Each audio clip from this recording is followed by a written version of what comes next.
Hi hello வணக்கம், இது உங்கள் சிவி ஜோன்ஸ். எல்லாரும் எப்படி இருக்கீங்க? இப்போ பார்த்தீங்கன்னா தரமான வெறித்தனமான சம்பவம் நடந்தது. அதாவது இந்த பிக் பாஸ் சீசன் 9 50 நாள் கடந்துருச்சு. ஸோ நேற்றே வந்து அதை விஜய் சேதுபதி அனௌன்ஸ் பண்ணியிருப்பாப்புல. ஸோ இன்றைக்கி பிக் பாஸ் எல்லோரையும் கூப்பிட்டு ரவுண்டாக அந்த லிவிங் ஏரியாவில் உட்கார வச்சு ஒருத்தருக்கும் முத்தாக சூப்பராக சொல்லிட்டு இருந்தார் அவங்க என்ன பண்ணுறாங்கன்ட்டு. செமையாக இருந்துச்சு. அதுவும் ரம்யா இந்த ப்ரெசன்டபிள்ன்ற விஷயங்கள் நம்ம யோசிச்சுட்ருப்போம், யார் அது அப்படின்னு. குறிப்பாக ரம்யாக்காக தான் அந்த ட்ரெஸ்ஸிங் விஷயங்கள்லாம் சொல்லியிருக்காங்க. அதை ரம்யா தொடர்ந்து ஃபாலோ பண்ணதை சூப்பராக சொன்னார். அப்போ தான் விஜய் பார்வதிக்கு ஒரு விஷயத்த சொல்கிறார். விஜய் பார்வதிக்கு சொன்ன மாதிரி யாருக்குமே அங்கே சொல்லவே இல்லை.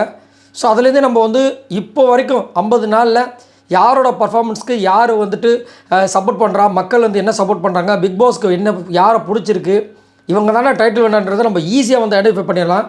ஏன்னா அவங்களுக்கு மட்டும் தான் அந்த மாதிரி ஒரு கமெண்ட் கொடுத்தாரு. மற்ற எல்லாருக்குமே மேம்படுத்திக்கோங்க, நீங்கள் தெரியலை, உங்களது என்னென்னே புரியலை, கண்ணாடி கிட்டே பேசுகிறீங்க, இப்படி தான் சொல்லிட்டு இருந்தார். ஸோ இதெல்லாம் பார்க்கலாம். அதுக்கு முன்னாடி பார்க்குறலாம் நம்மளோட சேனலை மறக்காமல் சப்ஸ்கிரைப் பண்ணிட்டு பாருங்கள் மக்கள். நிறைய பேர் சப்ஸ்கிரைப் பண்ணாமல் பார்க்குறீங்க. ப்ளீஸ் தயவுசெய்து சப்ஸ்கிரைப் பண்ணிக்கலாம்.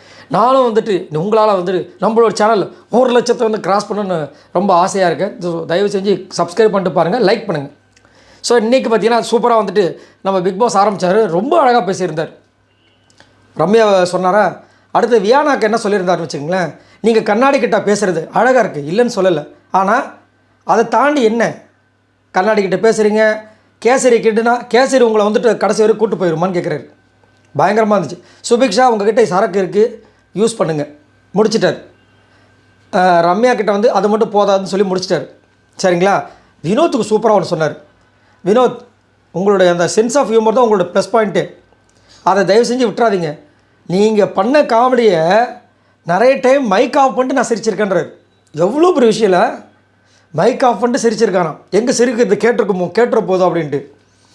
அதெல்லாம் சான்ஸே இல்லை. கமருதீனுக்கு கமருதீன் உங்களுக்குள்ள ஒரு சென்ஸ் ஆஃப் ஹியூமர் இருக்குது, அதை வெளியே கொண்டு வாங்க அப்படின்னாரு. சரிங்களா? சபரிக்கு 2 வாரம் ஆச்சு நான் உன்னை பார்த்துன்ட்டார்.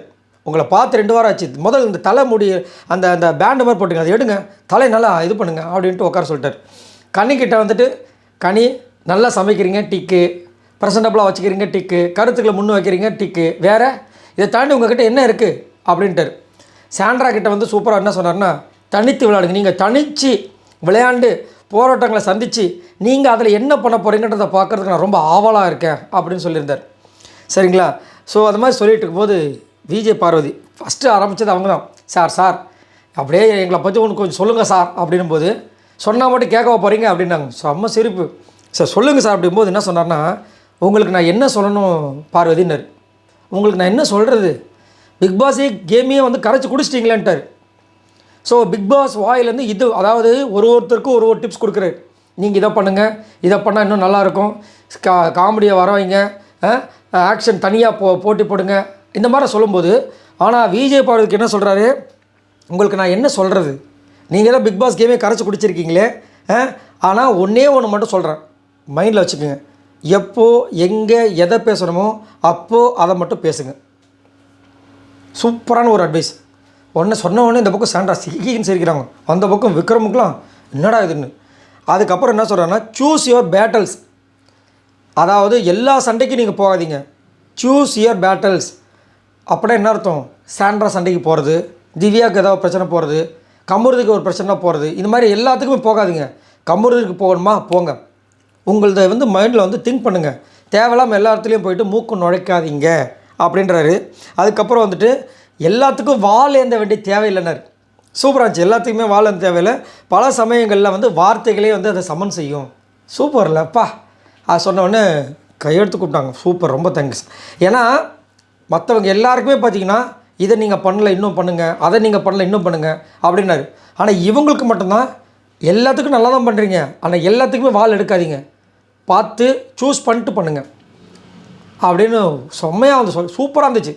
அதே மாதிரி வெளியிலேருந்து வந்த ஆட்கள் எல்லாருமே யாரை சொன்னாங்க, நம்ம விஜய் பார்வதி தான் சொன்னாங்க.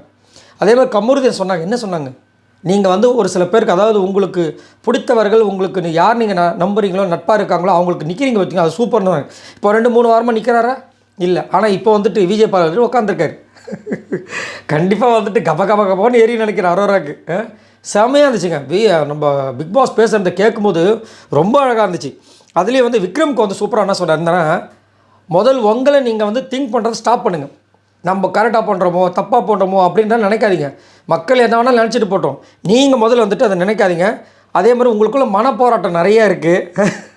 அந்த மனப்போராட்டத்தை ஓவராக வச்சுக்காதீங்க, அது உங்களை பின்னாடி தள்ளிவிடும். ஓவர் திங்கிங் பிரச்சனை தான் உங்களுக்குன்ற மாதிரி சொல்லி முடிச்சிட்டார். அதுக்கப்புறம் கமருதீன் சொல்லிட்டேன்னா, அதுக்கப்புறம் யாரை சொன்னேன்னா சாண்ட்ரா சொல்லிட்டேன்னா, வியானாவுக்கும் சொல்லியாச்சு. இந்த மாதிரி தான் வந்துட்டு சூப்பராக சொன்னார், செம்மையாக இருந்துச்சு. மற்றபடி மானே தேனே பொன்மானே அப்படி கண்மணி அப்படி தான் போச்சு. மற்றபடி ஸ்பெஷலாக வந்துட்டு இவங்களுக்கு சூப்பராக சொன்னாங்கன்னு எதுவுமே இல்லை. விஜய் பார்வதிக்கு மட்டும்தான் செம்மையாக சொன்னார். அது உண்மையிலேயே சூப்பர், இன்னும் பெஸ்ட்டாக பண்ணணும் விஜய் பார்வதி. அதே மாதிரி நைட்டு நல்லா உடஞ்சிட்டு தாங்க. என்னடா இது நம்ம யார்கிட்ட பேசுறதுன்னு தெரியல, சாண்ட்ரா ஒரு பக்கம் பயமாக இருக்குது எல்லான்னு. ஆனால் காலையிலேருந்து பார்த்திங்கன்னா ஒரு மாற்றம், நேற்றுலேருந்து ஒரு மாற்றம் வந்து கமருதீன்கிட்ட தெரியுது. ஏன்னா உட்கார இடத்துலையும் கமருதீன் வந்து விஜய் பார்வதி பக்கத்து உட்காராப்புல, காலையில் எக்ஸசைஸ் பண்ணும்போது ஒன்றா பண்ணுறாரு. மேபி வந்துட்டு கமருதீனோட ஈகோ வந்து அரோரா டச் பண்ணியிருப்பாங்கன்ற மாதிரி தோணுது. ஏன்னா எல்லாத்துக்கும் ஓகே, ஆனால் ஒருத்தருக்கு நம்மளை வந்து இழிவாக பேசும்போது நம்மளுக்கு ஒரு கோவம் சுல்லுன்னு ஏறும். என்னன்னா அந்தளவுக்கு உனக்கு வந்து ரொம்ப இதுவாக போயிட்டேன்னா அப்படின்னு. அதுதான் வந்திருக்குன்னு நினைக்கிறேன். ஏன்னா நைட்டு ரொம்ப ஓவராக பேசியிருந்தாங்க அரோரா கமருதீன் கிட்ட, விஜய் பார்வதிக்கு பக்கம் இவர் போனதுக்காக. பார்க்கலாம் என்ன நடக்குதுன்னு. இதை பற்றி உங்களோட கருத்துக்களை சொல்லுங்கள். பாய் நண்பர்கள்.